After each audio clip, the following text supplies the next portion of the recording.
What is going on, ladies and gentlemen? Welcome back to another edition of the Jays for Days podcast. I'm Josh. He's Josh. We got Jays Jumpers, Jaron Jackson Jr.'s, John Morant's, Joe Johnson's, Jaw Raps, of course. We've got Jays, we got him for days. Josh, I have another guy that I went to go see if his middle name started with the J. Oh, you do? Oh, Because can I guess? Sure. Desmond Bain.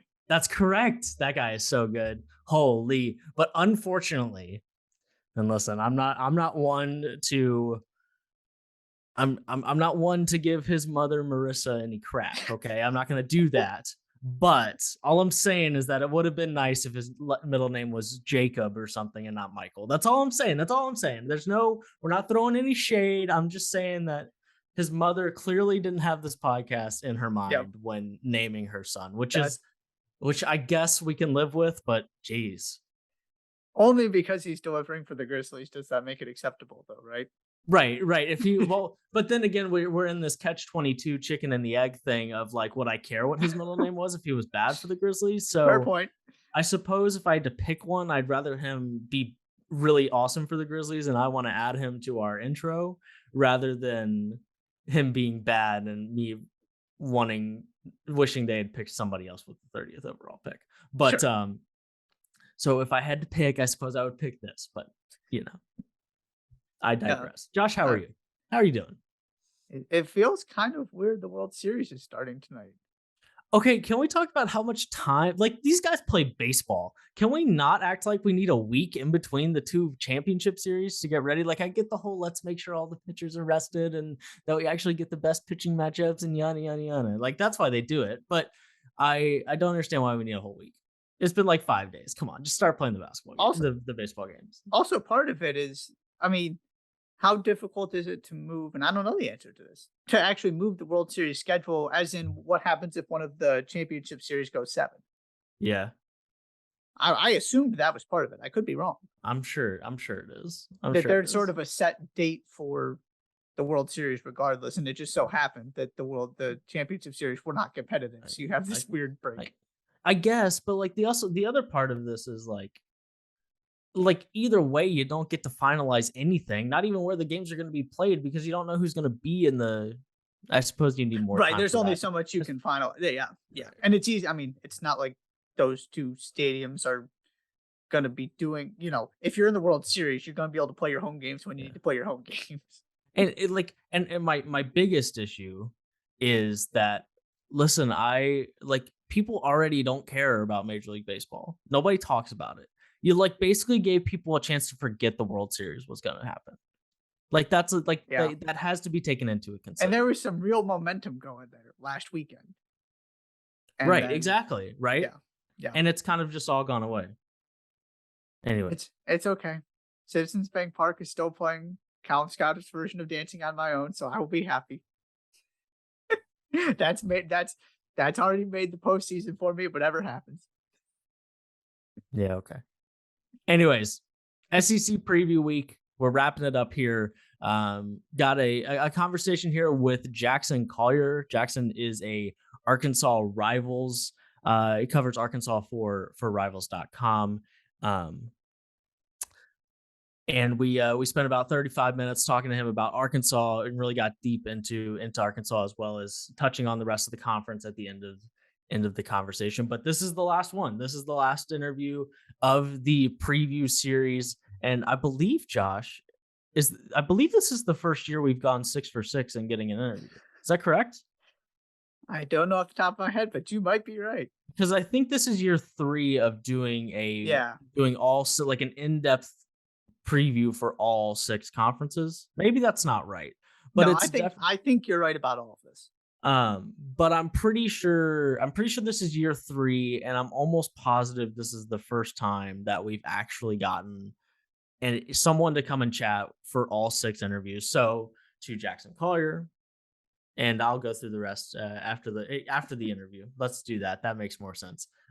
But yes, the last installment of our preview series when it comes to a conference from conference basis. We'll do some national awards and predictions and things next week. But in terms of conferences specifically, this is the last one. 6 weeks. I mean, Josh, we are now 10 days away from the start of the college basketball season. I'm very, very excited. But before we get to that, we have to get to Jackson Collier. Let's go chat with him about Arkansas and touch on the SEC as well. Joining us now from Arkansas rivals, among other things, at Jackson Collier on Twitter, JC Hoops, Jackson Collier. You might know him from a couple of different things, but Jackson Collier here to talk some hoops with us. Arkansas, the SEC. Jackson, how are you? Man, I'm doing great. Just a nice Friday out here today. It's finally starting to cool down here in the South a little bit, which I'm enjoying, but doing well and excited to come on here and talk with y'all for a bit.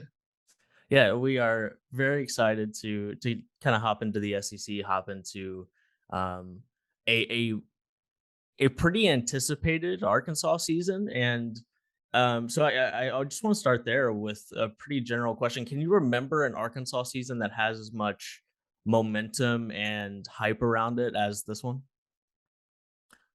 Not as much. I mean, there have been seasons in the past where, there was some hype, the last two seasons there was a lot of hype. The 2020 team or the 2020 recruiting class that went into the 21, the first Elite 8 under Musselman, there was a lot of hype around that because of the four in-state four-star prospects that Muss brought in and the transfers and Moses Moody. So there was some hype around that, but the goal at that point in year 2 under Muss was like, okay, um at that point, obviously you're going to have a lot of freshmen leading you and just kind of see what the status of the program is.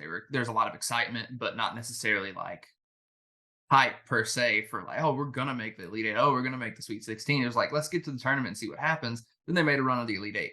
Mhm. That led to hype last year. But to answer your question, like the hype that's around this specific team, I haven't seen in my lifetime. There was some excitement in some of the mid 2010s, Bobby Portis teams, Jalen Barford and Daryl Macon and Moses Kingsley teams. There was some hype around those, but never really anything like this. Probably, I mean, this is before my lifetime, but probably since the Todd Day era, the Corliss Williamson era, all that sort of stuff in the early 90s with Nolan Richardson. And big part of this hype, this excitement is this recruiting class that is coming in, led by these five-star recruits, not just one, multiple, Nick Smith Jr., Anthony Black, Jordan Walsh. What have you seen from these guys so far? What is realistic to expect from them? And kind of what do you think stands out, or what do you think people should be looking for when they actually see these guys take the court for the first time for Arkansas? I think one of the great things about those three specifically is that they're all so different from each other, so they complement each other very well.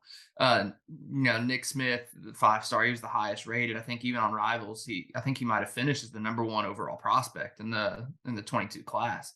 And he's projected to be a top 5 NBA draft pick, and there's good reason for that. He's a pretty good defender. He's very, very fast. I don't think I knew how fast he was until I started watching him in live game situations, starting with the European tour and now the exhibitions and some practices. But very fast, really good at creating with the ball, really good moving without the ball, can knock down a shot, really a true scorer at all three levels, and has the athleticism and explosiveness to finish above the rim. And he's a guy who also has such a professional approach. Musselman's compared his approach to Moses Moody, who was the first one and done in program history. Mhm. And now Steve Kerr is talking about his professionalism as a rookie last year. So to compare Nick Smith's professionalism and his approach to Moses Moody while having that insane level of talent really speaks a lot to him. And I really think when you look at Nick Smith, when you look at this team this year, he's going to be the driving force. I wouldn't be surprised if he managed to average over 15 points a game. Um, he's going to take open shots. He's going to probably shoot a lot because he can he can make anything. He can finish through contact. He can knock down an open shot or even a contested shot. Everybody's really high on Nick, and for good reason. A lot of people are also high on Anthony Black, another 5-star, another McDonald's All-American. All three of these guys are 5-star McDonald's All-Americans, which is incredible. But Anthony Black, completely different type of player, While Nick Smith can play on ball kind of point guard too, because he has that that ball handling ability. He's mostly going to be off ball. Anthony Black is more of a true point guard. He's also 6'7", 6'8", with a really long wingspan and very athletic. He's a guy who can throw lobs and catch lobs, which I don't know if you see that very often, especially as young as he is at the point guard position. Maybe not much of a shooter. I'm not going to say he's a bad shooter. Probably going to hover around the 30% mark. Won't take many outside shots. Really good facilitator, exceptional vision, and very long on the defensive end. He's going to be able to block shots. He's going to be able to generate steals, force turnovers. That's going to feed into transition. He's going to be excellent in the open court, whether that's feeding lobs, finishing at the rim, all that sort of stuff. Jordan Walsh, kind of rounding out these first three. He's the most raw of the three, but he's also probably the most athletic. Um, Insane athlete. I think he has over a 7-foot wingspan. He's 6'7". He runs really hard. Incredible vertical. And when you compare or when you talk about all that, you also have to take into account he's a good basketball player too. Um, Not the best shooter in the world, but has the ability to knock down an outside shot. Um, in spots in high school and on the AAU circuit, he was finishing through contact really well, getting to the free throw line. Probably needs to hit a higher percentage of free throws. Probably needs to get a little bit better at finishing through contact at the rim. Maybe needs a little more confidence at this high level of college basketball. But he's another 5-star who, once he starts tapping into his potential and once he starts developing more as a basketball player. I mean, he is a good basketball player, but he's mainly an athlete at this point in his career. Once he starts developing as a basketball player on top of his athleticism, sky's the limit for him too. One of the things I really like about these 3 guys is, I mean, you spent 5 minutes talking about 3 guys that are clearly fitting into different boxes, right? And we'll get to, I mean, there are a lot of cooks in the kitchen when it comes to this basketball team when you bring in as many new guys as you bring in, and all of them have played productive college basketball minutes before, other than the 5-star freshman, of course, that things can get crowded. But when it comes to those freshmen, right, it's not, I mean, like, I'm not worried about Anthony Black or Jordan Walsh being upset about Nick Smith taking more shots, because Nick Smith's probably going to take more shots, and it doesn't seem like that those other 2 guys that is going to end up being the main job. And then when you add those 2 guys, as athletic as, well, all 3 of them, but specifically those last 2 guys at 6'7", then you add a guy like Trayvon Brazil from Missouri. That guy's long and athletic too, and so you're just gonna have arms and legs all over the place, which I'm really excited about when it comes to the defensive end of the floor.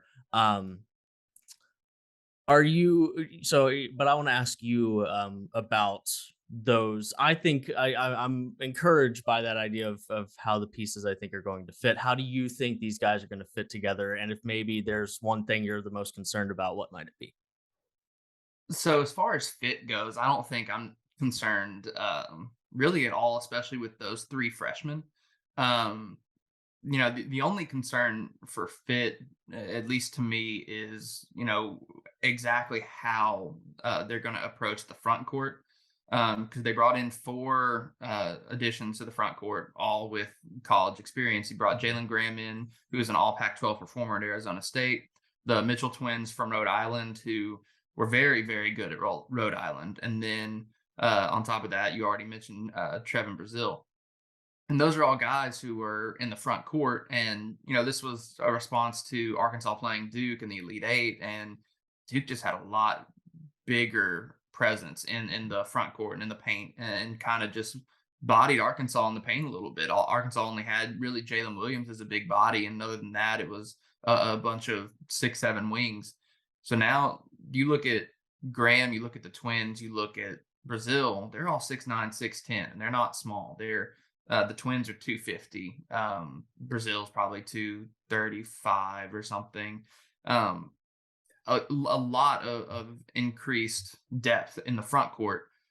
Where that gets into fit, it's just I'm not sure how the minutes are going to shake out.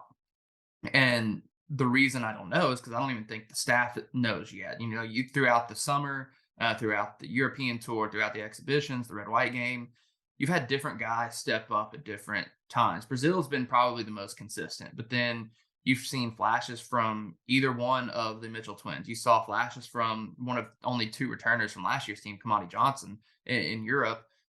You're seeing flashes from Jalen Graham recently. So it's just a matter of how you determine those roles and if you can determine them as early as you need to so that guys can kind of buy into their roles and contribute in those roles. You mentioned this is basically a brand new roster with the exception of a couple guys. We saw Texas try and do something somewhat similar last season. Didn't exactly go well from a chemistry standpoint. What has And of course, Eric Musselman is not new to the transfer portal. Eric Musselman has been used to turning rosters over. It's not like this is his first go around, but we were kind of talking, just trying to find an example of so much talent acquisition, starting with such a sort of blank slate here.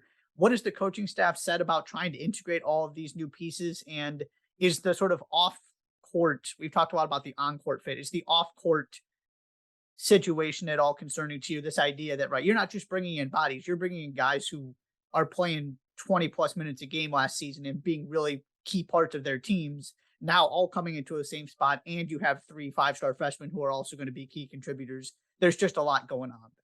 And then on top of that, the other three freshmen, because they brought in six freshmen in this class, the other three were also all Rivals 150 players. So they're, I mean, even those guys, that's Barry Dunning, Darian Ford, and Joseph Pinion, those guys are still high level recruits too. They might not be McDonald's All Americans, but those are guys who had plenty of high major offers. And so, yeah, it is one of those things that it was a concern from everybody. I mean, national media, local media is wondering, and even the coaching staff to some degree might have even wondered, how are we going to develop this chemistry off the court, on the court, and also still foster an environment of, competing for minutes and all that sort of stuff. But everything that Musselman has said is that the energy in practice, the chemistry in practice is at an all-time high. He said at one point they might have been the farthest along that they've been in their time here, while still having to slow things down because of all the youth and because of all the new additions. So he's taken a patient approach, and I think that's really paid off. He's also talked about, he mentioned in the team meal and team meeting before the Roger State exhibition, how there was more people talking in that room than at any point in his time at Arkansas. So you had players talking to each other, interacting with each other, and then you had Nick Smith watching film and also talking to people as well. And he even went as far as to say, last year's Elite Eight team, there were times where it was silent. People were just eating their food and not really saying much. Last week, it was lively and a lot of people were talking, getting along well. And I think it really bodes well for, looking at the relationships between the players themselves and between the coaching staff and the players. I think part of the reason that that's gone so well is because of the international travel to Europe for 4 games. I mean, you play 4 games, you develop some actual game chemistry with your teammates, and then also you're traveling the world and you go and you experience cool things in Spain and Italy. And Anthony Black was one of the guys who apparently he's traveled internationally quite a bit. So he was one of the guys who helped, I think, 5 or 6 other guys through security and customs at one point in one of the countries, which is pretty cool. But those sort of experiences really go a long way to bonding as a team and generating friendships and good chemistry. Yeah, I think Europe trips are one of the more underrated, like, not just for, it's fun to be able to tell a recruit that, hey, we're going to go and you're going to play basketball in Europe and we're going to go see everything in Europe and it'll be awesome. But just especially for a team like this, right? That is so, that is so new to each other. And right, the best way to have on court chemistry is to have off court chemistry first, right? That's just as important as figuring out how to play basketball together on the court. So that's huge. There's this weird, it's like So we've got back-to-back Elite Eight teams. And both teams lost 4 games in a 5-game stretch, somewhere basically between, like, December 15th and January 15th. Both teams have the same stretch. Kind of there at the beginning of conference play. 2 years ago, it was between January 2nd and January 16th, and they lost 4 of 5, um, including a loss to Missouri and a loss to LSU, Alabama, and Tennessee. And then last year they had basically the exact same stretch from December 11th to January 8th. And that was actually losing 5 of 6. The point I'm getting to is what's kind of that next step for complete consistency throughout the season for, I mean, right, this team, super young team in a lot of ways, but also just a brand new team we've spent plenty of time talking about. What's kind of can you put your finger on any one thing? Is it just moving into conference play? It's kind of happened in that same time. Maybe it's just the holiday. Um, is there anything that you're kind of looking at to bring more consistency and not have that middle of the season lull that they've kind of had the last couple of years?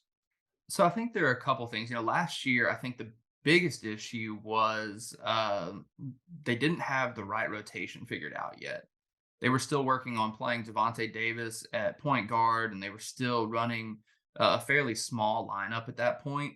And then Musselman has been quoted saying multiple times, he just kind of thought, what would my dad do? His dad's a longtime NBA coach, also at the University of Minnesota. So I mean, the coaching pedigree in the Musselman family is there, but he asked, what would my dad do?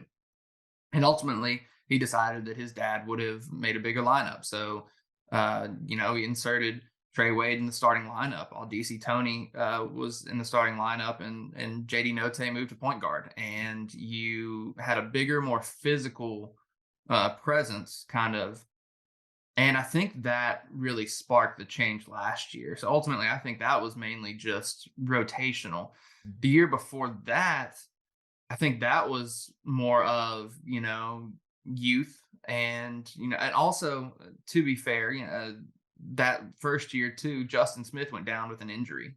So he was not 100% Mhm. at that point. I think he only played or he missed 2 of those games in that stretch on that first Elite Eight team. So he also had that injury mixed in, which is a significant injury because he was a starter, probably the second. I think he was the second leading scorer, the third leading scorer on that team behind Moses Moody and maybe JD Note, or he might have been third. But so I think that played into it too. But also that might have been more of some inexperience and lack of chemistry as a team there too. But as far as this year goes, I don't think you're going to have that issue in non-conference. The only possible way you have that sort of an issue in non-conference might be in Maui, but we don't know opponents yet or anything like that. So it's hard to put a finger on exactly how that shakes up. I'm confident they'll beat Louisville. I don't think Louisville is going to be very good this year, but outside of that, you really don't know.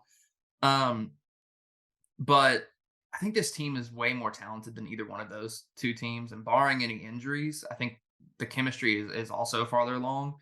Not to say that, oh, the problem's fixed. They won't have a lull because, I mean, they have a tough conference schedule again. I mean, they're playing in the SEC. The SEC has completely revamped Yep. their basketball presence. So, there might be a lull, but even if there is, I wouldn't necessarily think it's the end of the world. If anything, the last 2 seasons has taught Arkansas fans and media around the country, it's Musselman's going to have his team ready come the end of the year. I think they lose 4 or 5 and they lose 5 of 6 in those 2 years, and they also end the season winning like 8 of 9 or going on a Yeah. 7-game win streak or something on those 2 years as well. Yeah, I think it's certainly not indicative of foreshadowing how the rest of the season is going to go out, right? Because they've been to the Elite Eight and won at a really high level after those two kind of lulls. I am curious if it's maybe a little bit of, right. I think the Maui tournament this year will be important for getting reps against really good teams, right? And you wrote for rivals kind of broke down their non-conference schedule and what you thought how you thought it might shake out. And if you look, right, it's you get to play Oklahoma, right? Sorry, you get to play Louisville and you get to play Oklahoma. Those two things are for sure. And then it kind of depends on where it goes from there. And you could get a good Creighton team, a Texas Tech team that's not going to be fun to play. Ohio State and Arizona are also on that list of teams that you could play. But other than that, right? I mean, you don't play a preseason top 90 Ken Palm team until you play Oklahoma on December 10th. And then after that, right, it's UNC Asheville and UNC Greensboro are the other two teams on your non-conference schedule. So I think maybe it has something to do with that like SEC conference play comes in and it kind of gets them in, punches them earlier because I mean last year's non-conference slate was better, but I mean there were still a lot of the Little Rocks and Central Arkansas and Penns of the world on that roster. I mean on that schedule. So maybe we're looking there to see if there's a little bit of lull, but maybe the talent is just so good that it won't be there this year. Part of the way to kind of mitigate that, this Saturday they're playing an exhibition against Right. Texas. It's a charity exhibition. Texas is going Totally. to be one of the most talented teams in the country. They're going, like you said, to the Maui Invitational. Probably going to run into some good competition there, most Mhm. likely. Right. Um, and Oklahoma is going to be decent to pretty good this year. I would think they returned the Groves twins. They had Mhm. a couple quality transfers and some recruits. Outside of that, yeah, the non-conference slate isn't. I'm not going to call it bad. It's selected well. I think because a lot of these teams are slated to finish top 3 in their conference. Mhm. Um, that doesn't necessarily translate to like a tough schedule, but it at least doesn't hurt Ken Palm or Mhm. Net or something as much as playing like Little Rock and UCA last year destroyed any hope at building a strong net or strength of record, strength of schedule. Right. And finally, before we jump to the rest of the conference, if there's one thing you're looking at this point, based on what you've seen, what you've heard, that's going to be the key to either determining how far this team can go, sort of what that ceiling is, key to their success, what do you think that would be? Oh gosh. There are a few things I could point to. I guess the number one overall thing would have to be perimeter shooting. This team doesn't look like they have a bunch of knockdown shooters. They have some guys who can hit shots. Nick Smith, I think, is probably going to shoot 37+% from the outside. Hopefully Ricky Council can get back to his number from his first year at Wichita State before he was, ball dominant and having to take all the shots for them.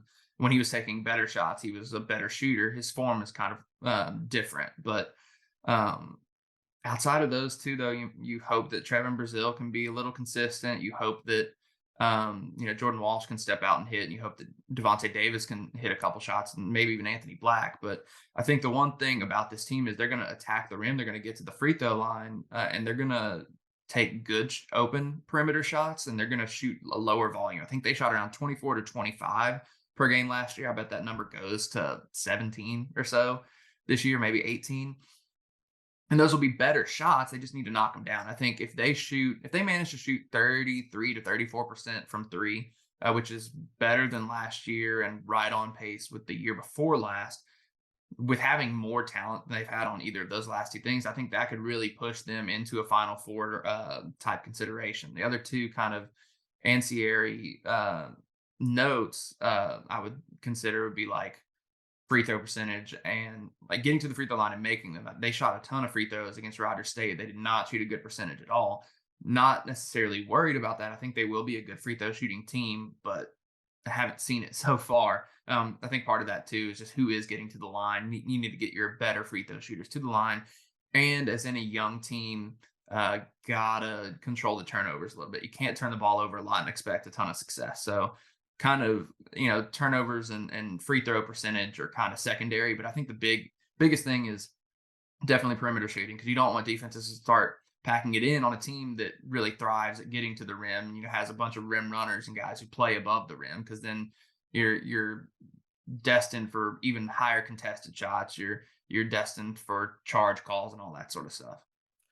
I think it's fascinating that in a time with the sport where 3-point shooting is such a sought after commodity that almost every year the team with the most like 5-star prospects is a team that we're concerned about their shooting. Like just because the guys who jump to the top of recruiting classes typically are guys that are just uber athletic, like right kind of the same idea as how we draft in the NBA draft. There's a lot of like, oh, that guy is so raw, athletic, the potential is off the charts.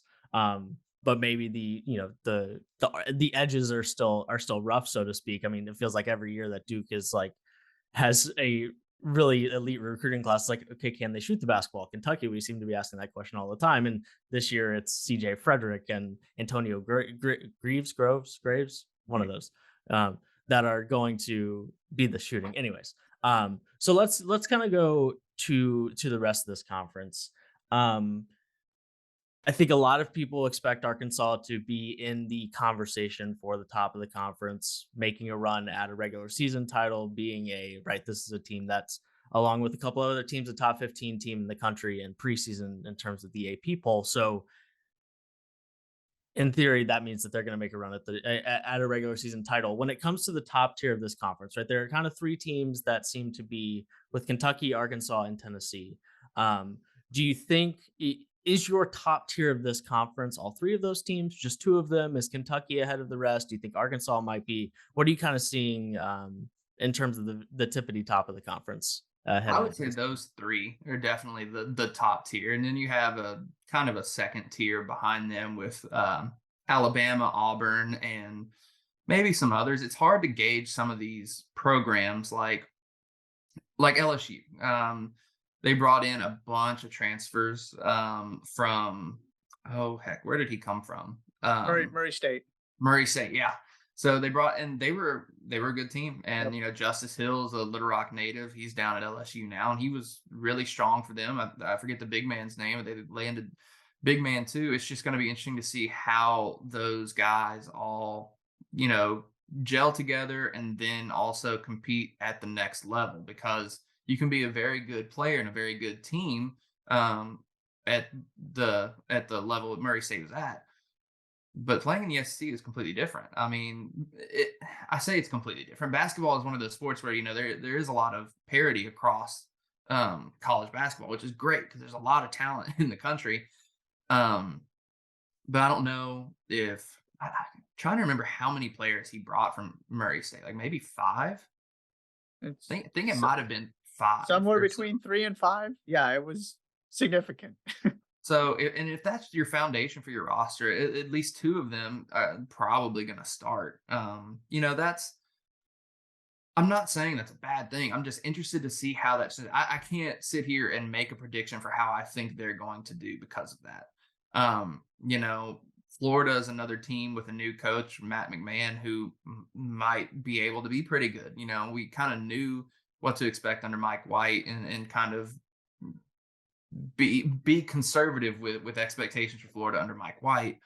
Um, so I don't know. As far as that second tier, I definitely see Alabama and Auburn, and outside of that, it's just kind of guesswork. I would hope that Jans at Mississippi State can do some good things. I mean, the stronger the conference, the better, obviously. So you always kind of hope that teams are good. Maybe this is the year that Stackhouse finished strong last year at Vanderbilt. Maybe this is the year he can kind of capitalize on that. But he loses Scottie Pippen Jr. So where do the points come from there? South Carolina and Georgia are probably going to be in a lot of trouble at the bottom. Missouri's another team. You don't really know what to expect with some of those transfers either, but they have a couple of guys returning that are pretty solid. But yeah, as far as the first and second tier, I think it's Kentucky, Arkansas, Tennessee at that first tier, all pretty even. Alabama, Auburn right behind them, maybe Florida, and then who knows after that. Looking at some of those top kind of two tiers you mentioned, it seems like we're going to have a lot of the same questions about some of these teams we did last season. Whether it's Tennessee, can you get enough offensively, especially without Kennedy Chandler there? Kentucky, can you kind of take that next step and get a little bit more out of this roster? What does it look like with the changes?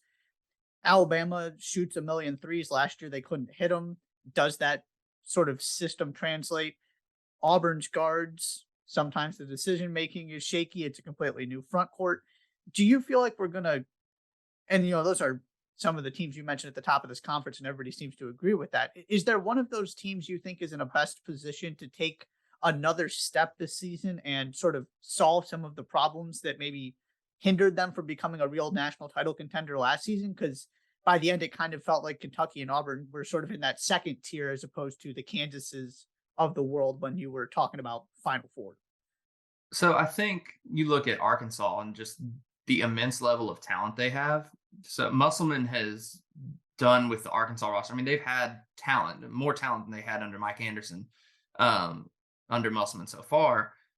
But I don't think he had talent that was necessarily geared to make an Elite Eight run the last 2 years. But this season, this is the most talented roster Arkansas has had in decades. And I think by having that much talent while also addressing the issue of the interior presence like they had last year, I think that puts Arkansas in a really good position to take that next step. I also think Kentucky is in that same boat too, because they were able to land another top recruiting class. They were able to retain some guys. Jacob Toppin's supposed to have a breakout year this year too, and they got Big O back, Oscar Shibwe. So I think they're in a position as well to take another step back to where Kentucky's supposed to be. I mean, they're coming off of a first round, or is it a first round or a second round exit, and then a losing season the year before that. So Kentucky's kind of in uncharted waters. I expect them to take that next step as well. Tennessee, I think they're going to be right about the same. I think they're going to be really, really good in the regular season and in conference play. Probably get a favorable seed and then round of 32 or Sweet 16. Nothing wrong with making a Sweet 16. They could even potentially make an Elite Eight. I don't think they're geared towards national title run though. Alabama is always a wild card because of their style of play and the amount of talent they have. Isn't that the Um, truth? I mean, it really is puzzling. They always have. They're probably on equal footing with talent as the top tier of the conference. Like they sign a lot of talent. They landed some elite talent in the transfer portal this year. They still have Javon Quinterly. It's just a matter of number one, getting Quinterly healthy. Number two, how those guys